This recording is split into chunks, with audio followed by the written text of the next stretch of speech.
할머니, 오늘도 두 그릇이요? 아침 8시, 시장 골목 끝 작은 돼지국밥집. 사장 최성호는 주문을 받으면서도 이미 답을 알고 있었습니다. 문을 열고 들어오는 손님은 늘 같은 사람이었습니다. 회색 저고리에 검은 고무신, 작은 장바구니 하나를 든 78살의 김말순 할머니. 말순 할머니는 언제나 창가 두 사람용 자리에 앉았습니다. 그리고 한결같이 말했습니다. 국밥 두 그릇 주세요. 성우는 익숙한 손놀림으로 국밥 두 그릇을 상에 올렸습니다.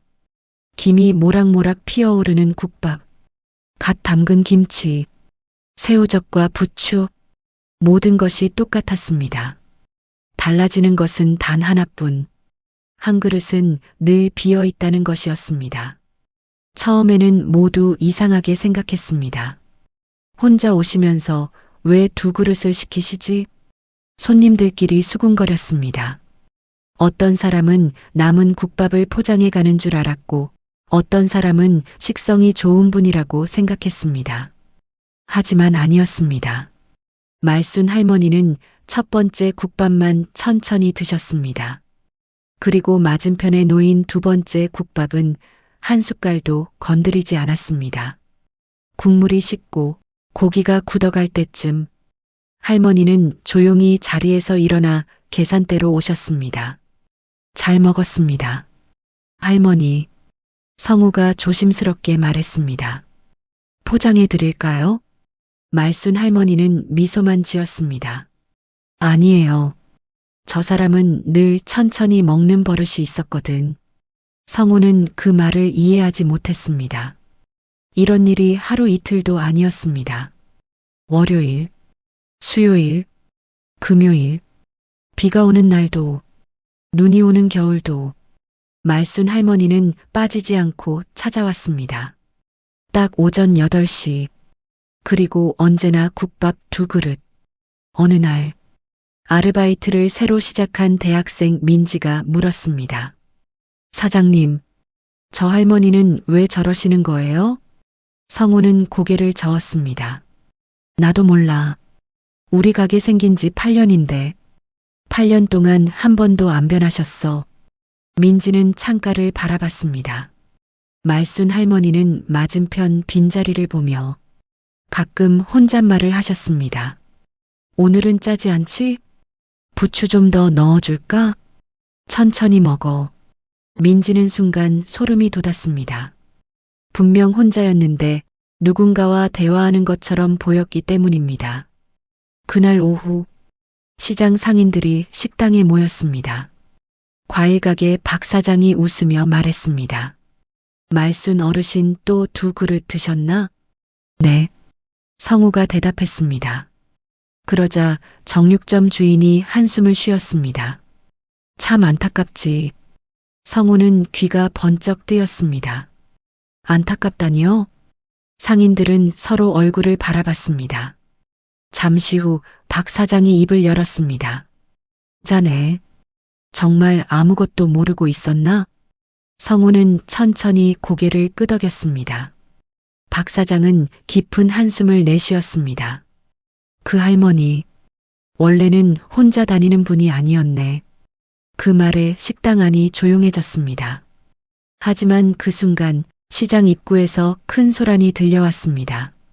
사람이 쓰러졌어요. 119 불러요. 성우와 손님들이 밖으로 뛰어나갔습니다. 그리고 바닥에 쓰러진 사람을 본 순간 모두의 얼굴이 새하얗게 질렸습니다. 쓰러진 사람은 매일 혼자 국밥 두 그릇을 주문하던 말순 할머니였습니다. 비켜주세요. 구급대원이 사람들을 밀치며 달려왔습니다. 말순 할머니는 시장 입구 벤치 옆에 쓰러져 계셨습니다. 의식은 있었지만 얼굴이 창백했습니다. 성우는 재빨리 할머니의 손을 붙잡았습니다. 할머니, 괜찮으세요? 말순 할머니는 힘겹게 눈을 떴습니다. 국밥, 네. 국밥값, 아직 안 냈는데. 그 말을 끝으로 다시 눈을 감았습니다. 성우는 가슴이 먹먹해졌습니다. 몸보다 먼저 걱정한 것이 국밥값이라니. 응급실.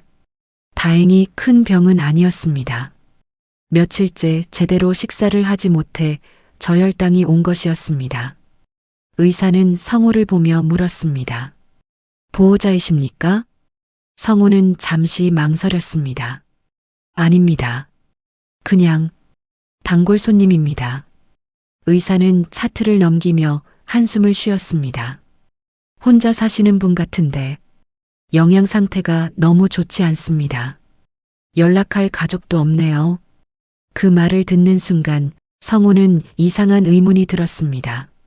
매주 3번 국밥 2그릇을 주문하는데 정작 본인은 제대로 식사를 하지 못하고 있었다는 것.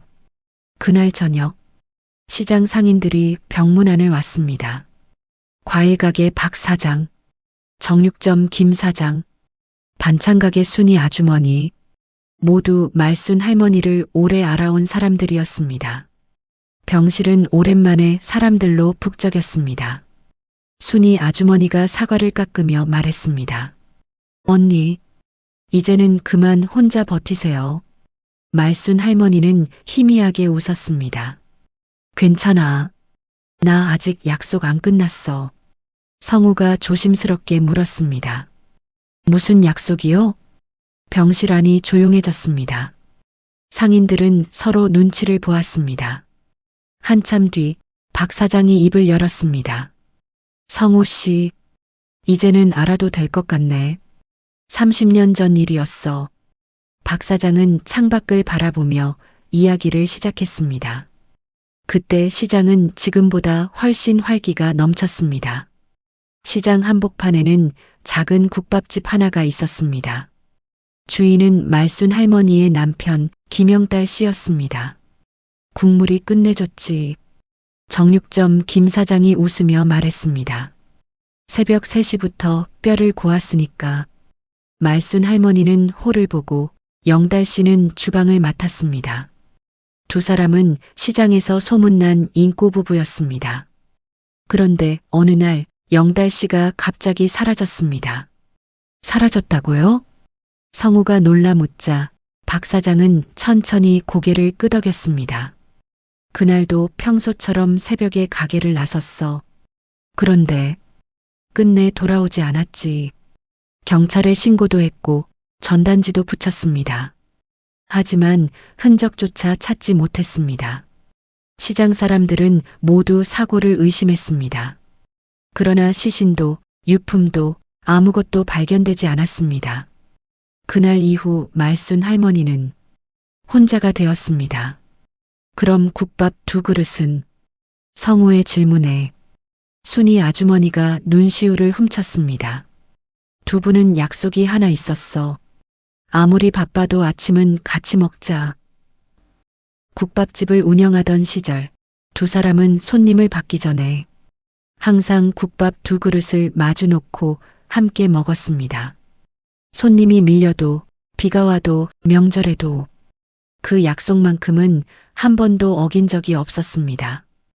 영달 씨가 사라진 뒤에도 말순 할머니는 약속을 지켰습니다. 혼자 국밥을 먹는 날에도 반드시 2그릇을 주문했습니다. 혹시라도 순이 아주머니의 목소리가 떨렸습니다. 그 사람이 어느 날 갑자기 돌아오면 배고프겠다. 그 생각뿐이었대. 병실 안은 숨소리조차 들리지 않을 만큼 조용해졌습니다. 성우는 가슴이 먹먹했습니다. 30년. 누군가는 너무 길다고 말할 시간이었습니다. 하지만 말순 할머니에게는 오늘도 남편을 기다리는 하루일 뿐이었습니다. 며칠 뒤 말순 할머니는 퇴원했습니다. 성우는 가게 문을 열자마자 창가 두 사람 자리를 깨끗이 닦았습니다. 잠시 후 익숙한 발소리가 들렸습니다. 왔어요. 말순 할머니가 미소를 지었습니다. 성우는 말없이 국밥 2그릇을 내왔습니다. 그런데 이번에는 두 번째 그릇 옆에 수저도 가지런히 놓았습니다. 할머니가 의아하게 바라보자 성우가 웃으며 말했습니다. 혹시 오늘 오시면 숟가락이 있어야 하잖아요. 그 말에 말순 할머니는 아무 말 없이 눈시울을 붉혔습니다. 젊은 사람이 참 따뜻하네. 식사를 마친 뒤 성우는 계산을 받지 않았습니다. 오늘은 제가 대접하고 싶습니다. 하지만 말순 할머니는 단호히 지갑을 꺼냈습니다. 안 된다. 약속은 끝까지 내가 지켜야 해. 그 말과 함께 낡은 지갑이 열렸습니다. 그 안에서 오래된 흑백 사진 한 장이 바닥으로 떨어졌습니다. 성우가 주워들었습니다. 사진 속에는 젊은 말순 할머니와 남편이 환하게 웃고 있었습니다. 그런데 사진 뒤에는 연필로 짧은 문장이 적혀 있었습니다. 194일 반드시 돌아간다. 영달. 성우의 손끝이 떨렸습니다. 194일. 그것은 실종된 사람이 남기기에는 너무 구체적인 숫자였습니다. 그리고 그 한 줄은 모두가 믿어왔던 실종 사건이 전혀 다른 이야기일 수도 있다는 새로운 의문을 남겼습니다. 성우는 사진을 한참 바라보다 조심스럽게 물었다. 할머니, 사진 뒤에 적힌 194일은 무슨 뜻인가요?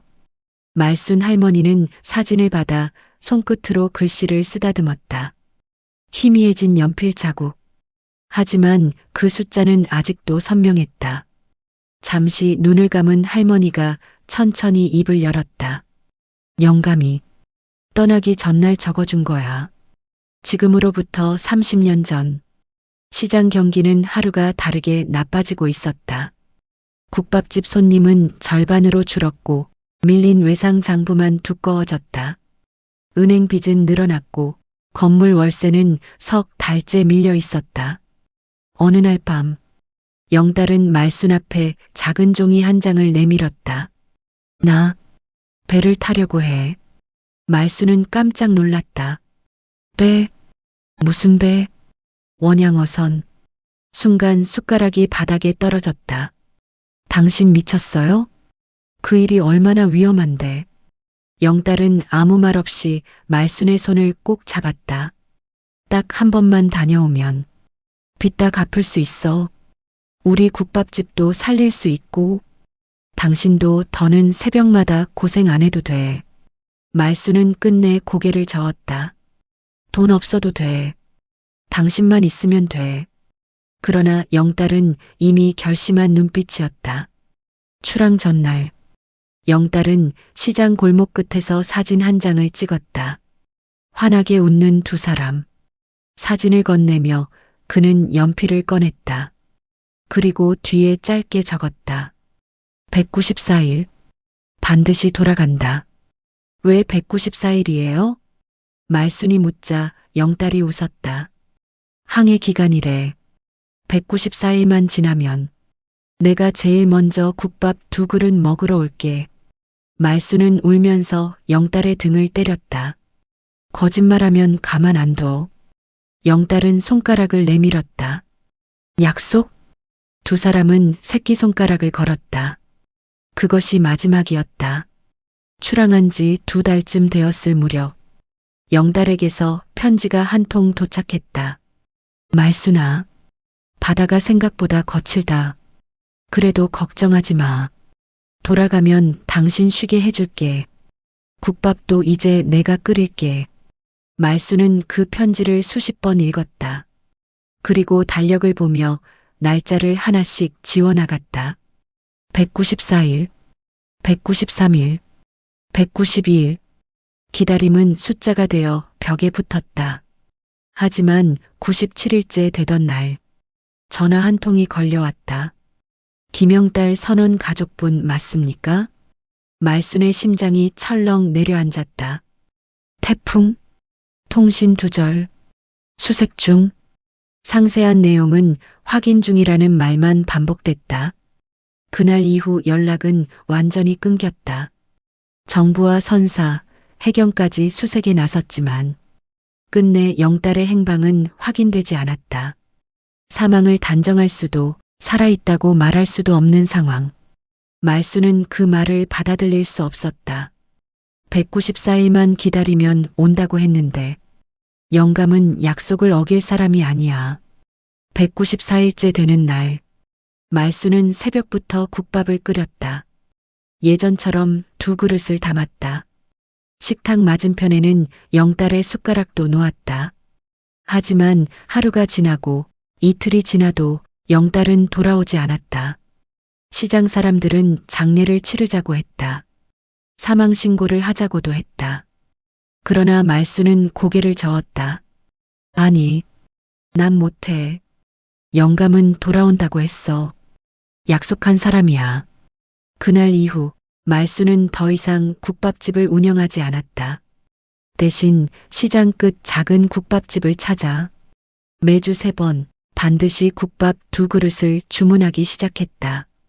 첫 번째는 자신의 것, 2번째는 아직 돌아오지 못한 남편의 자리였다. 성우는 이야기를 들은 뒤 아무 말도 할 수 없었다. 30년. 사람들은 집착이라고 말했다. 미련이라고도 했다. 하지만 성우의 눈에는 달랐다. 그것은 사랑이었다. 끝까지 믿어주는 사람만이 할 수 있는 기다림. 며칠 후, 성우는 가게 문을 열다가 우편함에서 낡은 국제우편 봉투 하나를 발견했다. 받는 사람은 분명히 적혀 있었다. 김말순 여사님께. 발신지는 오래전 원양어선이 출항했던 항구 도시의 해외 선원 지원기관. 봉투는 낡고 누렇게 변색되어 있었지만 분명 최근에 국내로 전달된 흔적이 있었다. 성우는 이상한 예감에 봉투를 들고 말순 할머니를 찾아갔다. 할머니는 떨리는 손으로 봉투를 바라보다가 작게 중얼거렸다. 영감 글씨다. 식당 안에 모든 사람이 숨을 삼켰다. 30년 동안 돌아오지 않았던 사람. 그의 이름이 적힌 편지가 이제야 말순 할머니 앞에 도착한 것이었다. 식당 안에는 숨소리조차 들리지 않았다. 말순 할머니는 국제우편 봉투를 2손으로 감싸 쥔 채 한참 동안 열지 못했다. 성우가 조심스럽게 말했다. 할머니, 제가 열어드릴까요? 말순은 고개를 저었다. 아니, 이건 내가 직접 봐야 해. 떨리는 손끝이 봉투를 조심스럽게 뜯었다. 안에서는 낡은 편지 한 장과 작은 수첩이 나왔다. 편지는 세월의 흔적으로 누렇게 변해 있었지만 글씨는 분명 영달의 것이었다. 말순은 떨리는 목소리로 첫 줄을 읽기 시작했다. 사랑하는 말순에게. 이 편지를 읽고 있다면 나는 약속을 지키지 못한 사람이 되었겠구나. 미안하다. 정말 미안하다. 말순의 입술이 떨렸다. 눈물이 종이 위로 떨어졌다. 성우는 조용히 편지를 이어 읽어달라고 부탁받았다. 출항한 지 석 달째 되던 날, 우리는 큰 태풍을 만났다. 배는 크게 부서졌고 여러 명이 바다에 휩쓸렸다. 나는 살아남았지만 크게 다쳤다. 구조선에 옮겨진 뒤 외국 병원으로 이송되었다. 오랫동안 의식이 없었다고 한다. 깨어났을 때는 내가 누구인지도 기억하지 못했다. 식당 안은 적막했다. 누군가 훌쩍이는 소리만 들렸다. 몇 년이 흘러 기억이 조금씩 돌아왔지만 내가 한국 사람이라는 것 외에는 아무것도 떠오르지 않았다. 그러던 어느 날 간호사가 내 짐을 정리하다가 우리 사진 한 장을 찾아주었다. 사진 뒤에는 내가 적은 숫자가 있었다. 194일. 그 숫자를 보는 순간 너와 시장, 국밥 냄새가 한꺼번에 떠올랐다. 말수는 2손으로 얼굴을 감쌌다. 영감, 기억했구나. 편지는 계속 이어졌다. 곧바로 한국으로 돌아오려 했지만 몸이 말을 듣지 않았다. 오랫동안 치료를 받아야 했고 돌아갈 돈도 없었다. 도와준 사람들이 있었지만 나는 이미 너무 많은 시간을 잃어버렸다. 혹시 내가 다른 삶을 살고 있다면 다시는 상처를 주고 싶지 않았다. 그래서 편지만 남긴다. 성우는 잠시 읽기를 멈췄다. 왜요? 말순이 물었다. 성우는 차마 다음 문장을 바로 읽지 못했다. 사실 이 편지는 내가 직접 붙이지 못했다. 나를 돌봐준 수녀님께 부탁했다. 내가 세상을 떠난 뒤 혹시 가족을 찾게 되면 전해달라고. 말순은 고개를 숙인 채 흐느꼈다. 30년 동안 기다렸던 사람은 이미 세상에 없었다. 하지만 마지막 순간까지 아내를 잊지 않았다. 봉투 안에는 작은 수첩도 들어 있었다. 첫 장을 펼치자 날짜가 적혀 있었다. 기억이 돌아온 첫날. 그 아래에는 짧은 문장이 있었다. 말순은 오늘도 국밥을 먹었을까? 다음 장. 오늘도 미안했다. 그 다음 장. 다음 생에도 국밥은 꼭 내가 끓여줄게. 수첩은 거의 매 페이지가 말순의 이름으로 채워져 있었다. 성우는 더 이상 읽지 못했다. 식당 안의 손님들도 하나둘 눈물을 훔쳤다.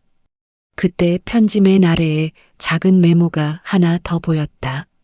수녀가 덧붙인 글이었다. 김영달 씨는 마지막까지 단 하나의 부탁만 남겼습니다. 아내가 혼자 밥 먹지 않았으면 좋겠습니다. 그 말을 여러 번 반복하셨습니다. 말순은 편지를 가슴에 꼭 안았다. 그리고 조용히 웃으며 말했다. 바보 같은 사람. 난 한 번도 혼자 먹은 적이 없었어. 당신이 늘 맞은편에 있었으니까. 그 말을 들은 성우는 끝내 눈물을 참지 못했다. 그는 마음속으로 다짐했다.